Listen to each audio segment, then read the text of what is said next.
विगतको गीत गाउँदैनौँ। अब आगामी भविष्य कस्तो बनाउँछौँ यो तर्फको कार्यक्रम लिएर आउँछ।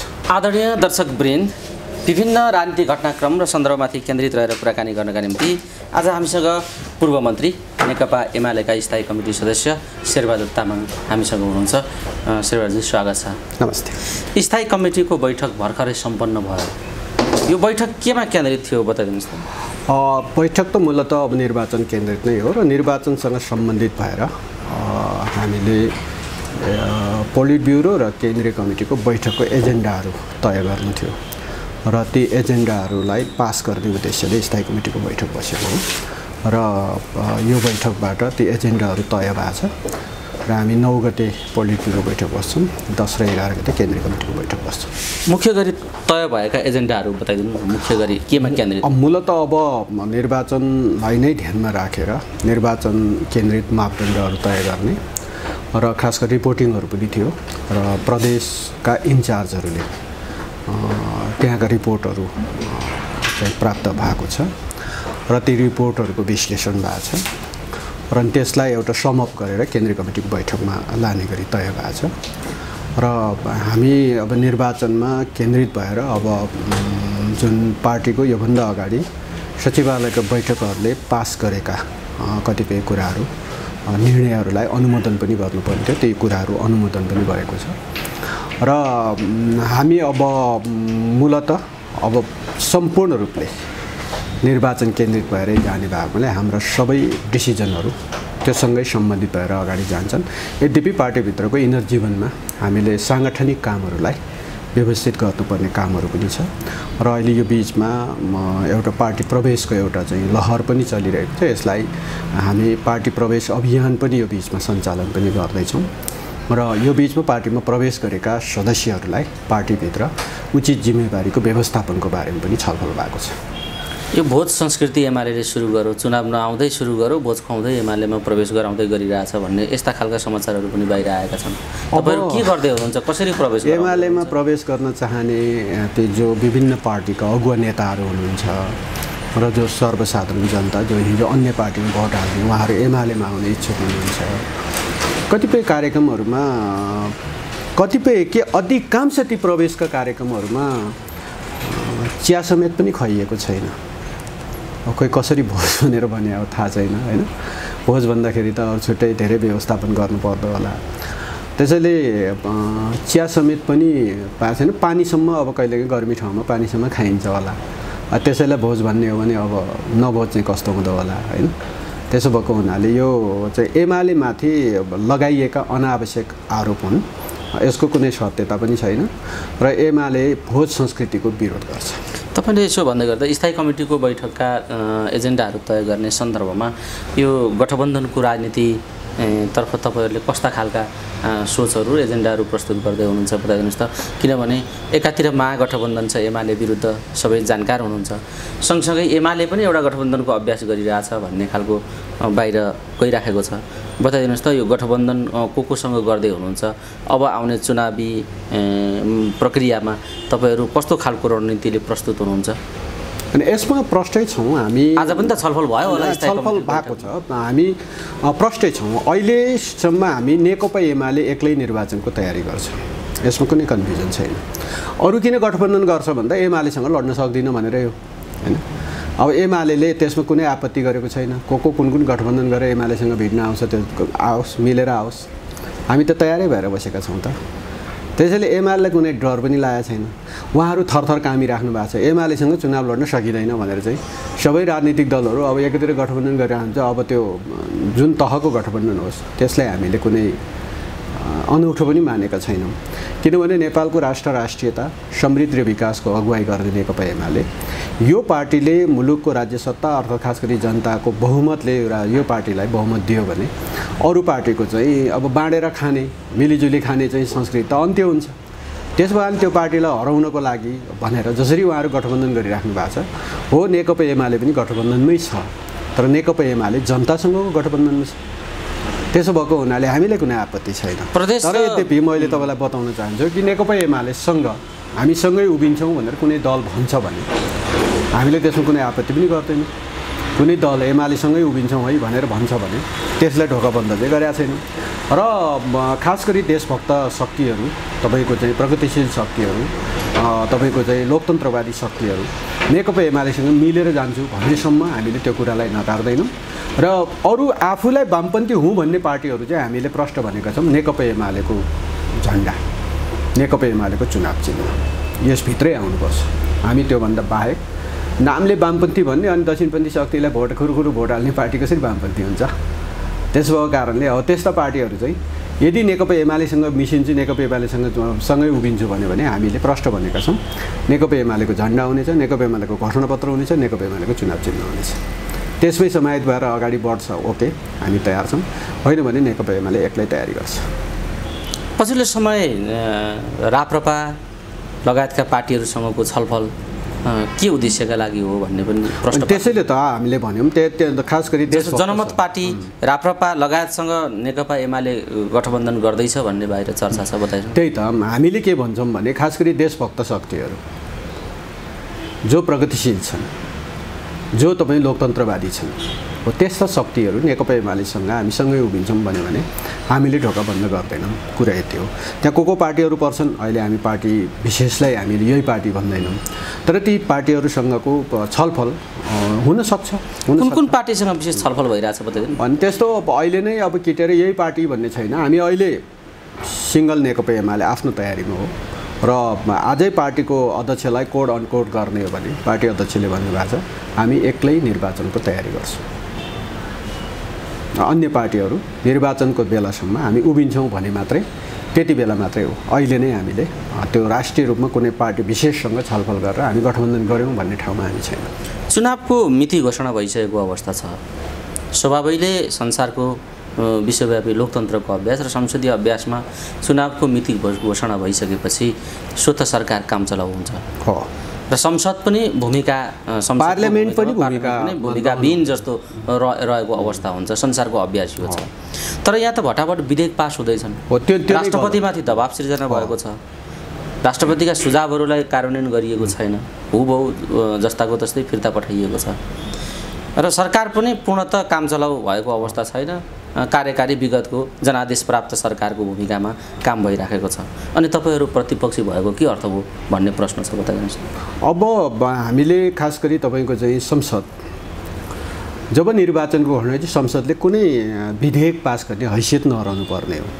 संसदको बैठक डाक्यो, भटाभट राख्यो, अब नागरिकता विधेयक ल्याएर पारित पनि गर्यो, राष्ट्रपति कहाँ पुर्याइयो, राष्ट्रपतिले सुझावसहित फर्काउँदा पनि अब त्यसमा कुनै सुझाव सुनिएन।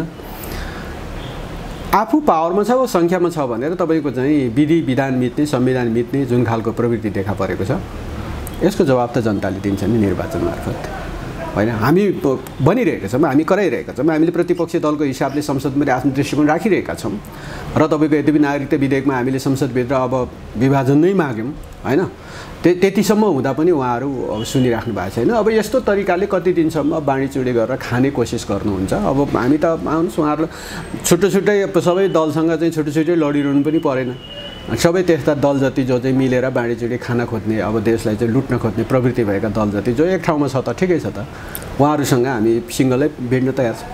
तर यति भन्दैमा प्रतिपक्षीको भूमिका संसदभित्र र सरकारका काम होइन भने के गर्नुपर्ने जस्तो प्रतिपक्षीको भूमिका फड्के किनाराको साथी होइन भने कहाँनिर फड्के किनाराको साथी छ? नागरिकता विधेयक पास भयो, पास भयो त अनि हामीले विपक्षमा मत हाल्यौँ। अहिले अन्य विधेयकहरू चाहिँ प्रस्तावित, हामीले त्योभन्दा बाहेक अरू के गर्नु पर्थ्यो? सडकमा ओइल घेराउ गर्नु पर्थ्यो? विपक्षमा मत हाल्ने भन्दा ठुलो त्यो चिज हुन्थ्यो र अथवा त्यहाँ नारा लाउँदै गरे भए तपाईँले भन्नुहुन्थ्यो अझ फड्के किनाराको साथी। हामीले साथी बसेनौँ, हामीले विपक्षमा मत हाल्यौँ, हामी विपक्षमा उभियौँ। त्यसैले कहीँ फड्के किनाराको साथी हामी भएका छैनौँ। हाम्रो सङ्ख्या पुगेको थियो भने त सरकारै हामी बनाउँथ्यौँ होला नि। उहाँहरूको सङ्ख्या थियो र न उहाँहरूले चाहिँ जबरजस्ती पास गर्नुभएको छ। अनि यस्तो कुरामा त नेपाली जनताले अब फैसला त गर्ने दिन आइसक्यो त, मङ्सिर 4 गते। हामी ती कुराहरू सबै लिएर जान्छौँ। त्यसैले नेकपा एमाले आफ्नो हैसियतमा छ र नेकपा एमाले राम्रोसँग बुझेको छ कि पार्लियामेन्टको सिस्टम भनेको गणितको सिस्टमै हो। जसको एक भोट भयो भने बढी छ उसैले सरकार बनाउँछ, उसले विधेयक पारित गर्छ। त्यसै यो सिस्टमै यही सिस्टम भएको हुनाले हो त्यसरी पारित गर्नु नथियो त नेपाली जनताले भोलि भोट हाल्नेछ, त्यसलाई फेरि फिर्ता गर्ने अथवा भोलि फेरि लडाइँ लड्ने। पार्लियामेन्टमा त नेपाली जनताको सार्वभौम सत्ताको प्रतिबिम्बित हुने थलो त त्यही पार्लियामेन्ट होला। जनताले मतद्वारा चाहिँ आफ्नो प्रतिनिधि छान्छन्। त्यो प्रतिनिधि कस्तो छान्ने?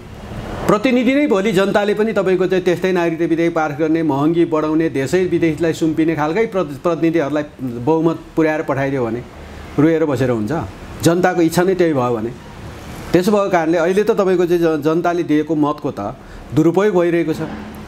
अब त्यो दुरुपयोग कति दिनसम्म सहने? त्यसैले तपाईँको चाहिँ आवधिक निर्वाचन पनि त्यस कारणले चाहिने हो। मङ्सिर 4 मा निर्वाचन हुन्छ र गठबन्धनले अब मङ्सिर 4 भन्दा अगाडि अब सिट बाँडफाँड पनि गरे होला, कसले के सिटमा कुन सिटमा प्राप्त गर्ने भनेर एकदम चाहिँ होइन। अनि त्यसपछि मुख मिठ्याउँला पनि होलान्, या हामी यसरी जित्छौँ उसरी जित्छौँ अनि फेरि सरकार बनाउँछ फेरि बाँडेर खाउँला भने होला। तर हेर्दै रहनु होला मङ्सिर 4 गतेको निर्वाचनमा जनताले त्यो सबै उहाँहरूका ती गतिविधिहरूलाई नकारिदिनेछन्। नेकपा एमाले बहुमतसहित सरकारमा आउँछ। यो सत्यनिरूपण तथा मेलमिलाप आयोग सम्बन्धी जुन विधेयक प्रस्तावित भएको छ यसमा नेकपा एमाले किन आलोचना गरेको बताइदिनुहोस् त? गलत त्यो किनभने तपाईँको चाहिँ खास गरी जुन द्वन्द्वको बेलामा जसलाई पीडित बनायो लाखौँ मान्छेलाई, त्यो पीडितलाई झन् पीडा दिने गरी, घाउमा नुनचुक लगाउने गरी र हिजो पीडितलाई दुःख दिने, पीडकहरूलाई उन्मुक्ति दिने गरी जुन विधेयक आछ, यो विधेयक त अहिले जबरजस्ती पास गरेछ भने पनि अर्को पटक हामी बहुमत आउँछौँ, उल्टाउँछौँ र जनतालाई जो पीडित पक्ष छ पीडितलाई नै न्याय दिने गरी हामी आउँछौँ। अहिले उहाँहरूको बहुमतको गणितले पीडकहरूलाई केलाई उन्मुक्ति दिने होला, तर त्यो सबैको हिसाब किताब राखिन्छ। जो पीडकहरू छन् हिजो द्वन्द्वको बेला तपाईँको चाहिँ पीडक बनेर जनतालाई चाहिँ नुनचुक छरेको छ, जनतालाई दुःख दिएको छ, जनतालाई पीडा दिएको छ, हो त्यस्ता पक्षहरू जोसुकै होस्, पात्र जेसुकै होस्, ती सबैलाई वास्तवमा कठघरामा उभ्याइन्छ। कठघरामा मात्र होइन, ती सबैलाई सम्भवतः अब पछि अन्तर्राष्ट्रिय अदालतसम्म लानुपर्ने स्थिति बन्न सक्छ। त्यसले यो कुरा त छोडिँदैन, किनभने हिजो द्वन्द्वको नाममा तपाईँको चाहिँ जुन खालको चाहिँ ज्यादती भएको छ, यो ज्यादतीलाई त्यतिकै आँखा चिम्लेर अहिले त्यो पीडकहरूलाई चाहिँ उन्मुक्ति दिने चाहिँ सकिँदैन। अहिले पछिल्लो समय एउटा संवैधानिक भूमिकाहरूमा पनि प्रश्नहरू उठिराखेका छन् र विशेषतः राष्ट्रपतिज्यूलाई चौतर्फी दबावका स्थितिहरू बनाइएका छन् भन्ने पनि उठिराखेको छ। र यो नागरिकतामा राष्ट्रिय राजनीतिक दलहरूको मात्रै होइन, यसमा अन्तर्राष्ट्रिय चासो पनि बढेको छ नागरिकतामा भन्ने खालका कुराहरू पनि, यति संवेदनशील विषयहरू पनि बाहिर आएका छन् र राष्ट्रपतिले दिएका सुझावहरूलाई गठबन्धन सरकारले संसदले अस्वीकार गरेको छ। त यस्तो बेला राष्ट्रपतिले के गर्नुपर्छ भन्ने विषयमा धेरै बौद्धिक जगतका मान्छेहरूले कि त यो दराजमा थन्काइदिनुपर्छ, कि यो अदालतमा विचाराधीन ढङ्गले फेरि अदालतमा छलफलका लागि यो पठाइदिनुपर्छ, अदालतको निर्णय हुनुपर्छ, कि त राष्ट्रपतिले राजीनामा दिनुपर्छ। तर यसमा लालमोहर लाउने स्थिति छैन भनेर बौद्धिक जगतका थुप्रै मान्छेले भनेका छन्। तर नेकपा एमालेको कुरा के हो भन्ने कुरा प्रश्न भयो। यसको प्रश्न छौँ, नेकपा एमालेको कुरा त अस्ति पार्लियामेन्टमा जुन दिन भोटिङ भयो राष्ट्रपतिले के गर्नुपर्छ त्यो प्रश्न देखियो। राष्ट्रपतिलाई नेकपा एमाले आदेश पनि गर्दैन, निर्देशन पनि गर्दैन, सुझाव पनि दिँदैन। होइन, आम रूपमा राजनीतिक वृत्तमा धेरै खालका कुरा उठेका छन्। व्यक्तित्वहरूले कतिपय बौद्धिक व्यक्तित्वहरूले आफ्नो पर्सनल भ्यूहरू दिएको होला, तर नेकपा एमाले एउटा एज अ राजनीतिक पार्टी राष्ट्रपतिलाई कुनै सुझाव पनि दिन मिल्दैन, कुनै सल्लाह दिन पनि मिल्दैन, यसो गर भन्ने आदेश पनि दिन मिल्दैन। राष्ट्रपति यो मुलुकको एउटा अभिभावक हो, संविधानको संरक्षक हो, त्यो चाहिँ उहाँले नै त्यसको निर्णय गर्छ। तपाईँ कानुन मन्त्री पनि हो, कानुनको विषयमा जानकार व्यक्तित्व पनि हुनुहुन्छ, राष्ट्रपतिका अगाडि के विकल्पहरू छन् बताइदिनुहोस् त? अब यो एउटा स्वतन्त्र पार्टीको कार्यकर्ता भन्दा पनि यो त तपाईँको चाहिँ जब संसदले पठायो राष्ट्रपति कहाँ लालमोहर लाउन, संविधानको धारा 113 को 3 अनुसार राष्ट्रपतिले फिर्ता पठाउन पाउने व्यवस्था थियो, सुझावसहित फिर्ता पठाइदिनु भएको थियो। र त्यति बेला पनि राष्ट्रपतिले फिर्तै गर्नु हुँदैन थियो भनेर चाहिँ कुर्लिनीहरू पनि थिए। त्यो संवैधानिक व्यवस्था अनुसार उहाँले फिर्ता पठाउन पाउँथ्यो। एकचोटि आयो, छलफल भयो, अनि पार्लियामेन्टमा त्यो छलफल सुरुै भएको थिएन। अनि त्यस पछाडि त्यो गठबन्धन दलको कतै बैठक बस्यो, अनि त्यो बैठकले निर्णय गर्यो कि कमा फुल स्टप पनि चेन्ज नगर्ने भनेर चाहिँ निर्णय गर्यो। पार्लियामेन्टमा छलफलमा ल्याएको थिएन, अनि त्यो निर्णयको आधारमा भोलिपल्ट चाहिँ पार्लियामेन्टमा छलफलमा आउँछ। साँच्चै कमा फुल स्टप पनि चेन्ज हुँदैन। पार्लियामेन्टको छलफलको प्रक्रियामा अगाडि बढाएर अनि त्यस पछाडि उहाँहरूको बैठक बसेर हामी पार्लियामेन्टभित्र यो पोजिसनमा रहन्छौँ है भनेर निर्णय गरे भए सुल्टो बाटो हुन्थ्यो होला, उहाँहरू उल्टो बाटो हिँड्नुभयो। त्यति हुँदाहुँदै पनि उहाँहरूले जबरजस्ती पारित गर्नको लागि कोसिस गर्नुभयो, हामीले विरोध गऱ्यौँ, हामीले विभाजन माग्यौँ, त्यस पछाडि हामीले विपक्षमै मत हाल्यौँ। त्यसैले अब त्यो चाहिँ राष्ट्रिय सभा हुँदै फेरि प्रतिनिधि सभा भएपछि अब त्यो फेरि राष्ट्रपति कहाँ पुग्छ। अब दोस्रो चोटि राष्ट्रपति कहाँ पुगे पछाडि संवैधानिक हिसाबले राष्ट्रपतिले रोक्न मिल्दैन, संवैधानिक व्यवस्था अनुसार। तर एज ए यो मुलुकको सचेत नागरिक, म एउटा नागरिक हुँ भन्ने हिसाबले राष्ट्रपति महोदयले सोच्दियो भने उहाँ राष्ट्रपतिको कुर्सीले त्यसलाई रोक्न मिल्दैन,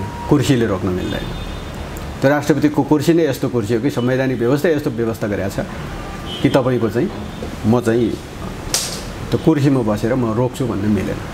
तर उहाँले म चाहिँ गर्दिनँ, एज एउटा नागरिकको हिसाबले म चाहिँ गर्दिनँ भन्न सक्नुहुन्छ। यो राष्ट्रको अहितमा छन् भन्ने सुझाव त उहाँले दिएका बुदाहरूमा पनि देखिन्छ। भनेपछि राष्ट्रपतिमाथि एउटा खालको नैतिक प्रश्न आएको छ भन्ने खालको। नैतिक प्रश्न होइन, त्यो चाहिँ खास गरी तपाईँको चाहिँ यो मुलुकको सार्वभौम सत्ता, यो मुलुकको राष्ट्रियता होइन, यसको रक्षार्थ कुनै एउटा नेपाली नागरिक भएर सोच्दाखेरि के गर्नुपर्छ भन्ने कुराको डिसिजन गर्न सक्ने उहाँ स्वयं हुनुहुन्छ, त्यो गर्न सक्ने क्षमता पनि उहाँमा छ।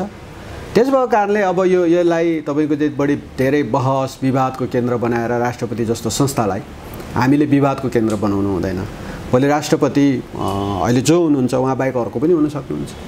त्यस भएको कारणले त्यो राष्ट्रपति जस्तो एउटा चाहिँ त्यो पदलाई, त्यो हैसियतलाई तर गिजोलले काम त दलहरुले गरे नि त। अनि त्यो गरे, किनभने राष्ट्रपतिबाट जसरी तपाईँको चाहिँ एउटा कन्सर्न सहित केही बुँदाहरूमा चाहिँ होइन सुझावसहित आइसकेपछि त्यो सुझावलाई केही न केही त सुन्नु पर्थ्यो नि पार्लियामेन्टले। तर त्यो राष्ट्रपति जस्तो एउटा तपाईँको चाहिँ संस्था, खास गरी तपाईँको चाहिँ संविधानको संरक्षक, उहाँबाट भनी आएको कन्सर्न पनि तपाईँको नसुन्ने एउटा दलीय सङ्ख्याको दम्बमा जुन खालको निर्णय गर्न पुग्यो, यो त अब इतिहासको कठघरामा सबै उभिनै पर्छ। हेर्नुहोस्, यी राजनीतिक दलहरूलाई हामी त तपाईँको चाहिँ जो गठबन्धन दलहरू छ मङ्सिर 4 गते सबक सिक्छन् भन्ने लाग्छ। ठिक छ, त्यो एमालेको विश्वास हो, तपाईँहरू त्यसरी लाग्नु भएको छ। भोलि हेरौँला परिणामले के देखाउँछ। धेरै समय पनि छैन, हामी कुराकानीको अन्तिम चरणमा छौँ। अब आउने केन्द्रीय कमिटी पोलिट ब्युरो बैठकहरूमा प्रस्तुत हुने पार्टी नेतृत्वको दस्तावेजमा यी कुरा समेटिनुपर्छ भनेर तपाईँहरू लगायत केही नेताले, तपाईँ लगायत केही नेताले आज स्थायी कमिटी बैठकमा टिपोटहरू प्रस्तुत गर्नुभयो भन्ने पनि बाहिर सुनियो। कस्तो खालका बुदाहरू त्यहाँ छुट्नु हुँदैन भन्नुभएको छ तपाईँहरूले, र अध्यक्षज्यूले त्यो समेट्नु होला भन्ने। मूलत मुलुकको एउटा समृद्धिसँग जोडिएको इस्युहरू हुन्, किन यो मुलुक प्राकृतिक साधनले सम्पन्न मुलुक हो। हामी गरिब मुलुक हुँदै होइनौँ, हामी धनी मुलुक हौँ। त्यसैले मुलुकको समृद्धिलाई नेकपा एमाले बनाएको समृद्ध नेपाल सुखी नेपालको जुन नारा छ त्यो मेन थेमभित्र रहेर हामीले खास गरी यो मुलुकको पर्यटनको विकास, ऊर्जाको विकास, स्वास्थ्य क्षेत्रमा जनतालाई निःशुल्क उपचारको व्यवस्था, शिक्षाको निःशुल्कता, धेरै ठुला कलेजहरू नेपालभित्रै निर्माण, अब सबै नेपाली स्टुडेन्टहरूले नेपालभित्रै पढ्न पाउने वातावरणको व्यवस्था, अनि रोजगारीको सृजना, यी तमाम कुराहरूको बारेमा हामीले नयाँ जेनेरेसन, नयाँ युवा पिँढी जो मुलुकको भविष्य हो उनीहरूलाई टार्गेट गरेर उनीहरू लक्षित धेरै कार्यक्रमहरू लागू गर्नुपर्छ। हामीले ती कुराहरू चाहिँ दस्तावेजमा समेटेर दस्तावेज हुँदै हामीले चाहिँ आगामी निर्वाचन घोषणापत्रमा लिएर आउनुपर्छ भन्ने नै कुराहरू त्यहाँ बैठकभित्र उठेका हुन्। शेरबाजी, यो तपाईँले भन्दै गर्दा नि हिजो माओवादीबाट एमाले हुन आएका, एमालेमा जोडिएका साथीहरू अहिले पनि एमालेकरण भइसक्नु भएको छैन, माओवादी मनोविज्ञान नै उहाँहरू बोकिराख्नु भएको छ भन्ने बाहिर चर्चा छ। यो एमालेलाई गिजोल्ने कुरा हो कि साँच्चै उहाँहरूको मनोविज्ञान त्यो छ? एमालेलाई कहीँ कतै अब यसो के भनेर एमाले उहाँहरू एमालेकरण भइसक्नु हो? किन एमालेमा आएका माओवादीहरू एमालेकरण भइसके? अनि एमालेको स्थायी कमिटीको सदस्यहरू हुनुहुन्छ, एमालेका पदाधिकारीहरू हुनुहुन्छ, एमालेका केन्द्रीय सदस्यहरू हुनुहुन्छ, जिल्लामा सङ्गठित भएर काम गरिराख्नु भएको छ। कुनै कन्फ्युजन छैन। जीव एमाले दिमाग माओवादी भयो एमालेभित्र भन्ने छैन, किनभने नेकपा एमालेको दृष्टिकोण विचार यसको चाहिँ तपाईँ जनताको बहुदलीय जनवाद त्यो यही सिद्धान्तमा उहाँहरू स्वीकार गरेर नेकपा एमाले भएर यत्रो वर्ष काम गरिसक्नुभयो। त्यसो हुनाले अब त्यो पुरानो के थियो भनेर कोट्याइ हिँड्ने बेला चाहिँ अब बाँकी छैन। सुरुमा थियो होला, तर अब यो सबै चिजहरू चाहिँ नेकपा एमाले एउटा विशाल पार्टी हो। यो पार्टीभित्र जति पनि अरू साथीहरू अहिले धमाधम प्रवेश गरिराख्नु भएको छ उहाँहरू सबैको नि स्थान हुन्छ। त्यसले अरूलाई पनि आह्वान गरिरहेछौँ हामी। आज मात्रै पनि पार्टी अध्यक्षले बैठकमै बाट पनि आह्वान गर्नुभएको छ कि आउनुहोस् सबैजना नेकपा एमालेमा कि नेकपा एमालेभित्र सबैको स्थान सुरक्षित हुन्छ हामीले चाहिँ घोषणा गरिरहेका छौँ। हामी कुराकानीको अन्तिम चरणमा छौँ। जाँदा जाँदै जे परिदृश्यहरू तयार भएका छन् आम दर्शक श्रोताहरूलाई के भन्न चाहनुहुन्छ थप? खास गरी चाहिँ तपाईँको नेपालको राष्ट्रिय राजनीति अहिले पछिल्लो कालमा जुन ढङ्गले गिजुलिएको छ अलिकति देशभित्रभन्दा देश बाहिर धेरै प्लानिङहरू हुने गरेको हामीले चाहिँ सङ्केतहरू पाइरहेका छौँ। त्यति यस्ता चिजलाई निश्चय गर्ने हो भने जनताले एक्चुअली बुझ्न जरुरी छ। र अहिलेसम्मको इतिहासमा 47 साल यता दुईचोटि कुनै एउटा पार्टीको बहुमत भनेको चाहिँ त्यति समानुपातिक नभएको बेला तपाईँको चाहिँ एकचोटि 48 सालमा नेपाली काङ्ग्रेस 56 मा नेपाली काङ्ग्रेसलाई बहुमत प्राप्त भएको थियो। त्योभन्दा बाहेक अरू कुनै पनि चुनावको कुनै पनि दलको बहुमत थिएन। त्यस भएको कारणले यसपटक नेकपा एमालेलाई बहुमत दिनुहोस्। हामी नेपाली जनताले गरेको अपेक्षा पुरा गर्न हामी तयार छौँ र नेकपा एमाले पनि विगतको गीत गाउँदैनौँ। अब आगामी भविष्य कस्तो बनाउँछौँ यो तर्फको कार्यक्रम लिएर आउँछ। हस्, समय दिनुभयो। यो समय र संवादका लागि यहाँलाई धेरै धेरै धन्यवाद।